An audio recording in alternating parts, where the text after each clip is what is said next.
Praise the Lord. இன்றைய மன்னா எங்கள் PPI திருச்சபையிலிருந்து உங்களுக்காக. அரண்களை நிர்மூலமாக்கும் உபவாச ஜெபம். இந்த தலைப்பிலே ஒவ்வொரு நாளும் நாம் தியானிக்க இருக்கிறோம். பிரியமானவர்களே, அரண் என்பது கோட்டை போல் உள்ள பெரிய தடைகள் நமக்கு முன்பதாக ஆவியின் உலகத்தில் இருக்கிறது.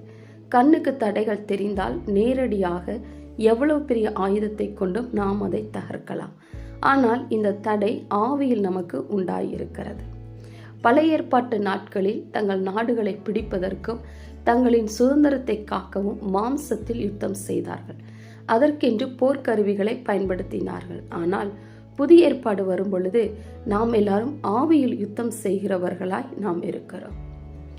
ஆவியில் நாம் யுத்தம் செய்வதற்கு ஆண்டவர் நமக்கு பலவித சர்வாயுத வர்க்கத்தை கொடுத்திருக்கிறார்.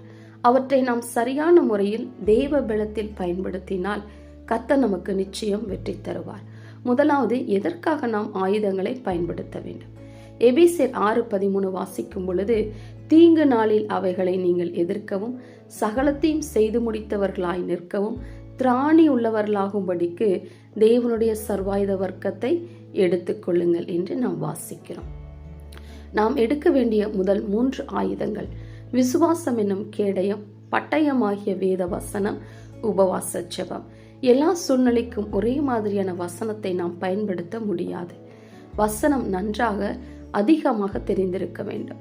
நாம் ஜெபிக்கும் போது ஆவியானவர் வசனங்களை ஞாபகப்படுத்தி ஜெபிக்க வைப்பார். அப்பொழுது எளிதாய் அரண்களை நாம் நிர்மூலமாக்கலாம். ஆமென்.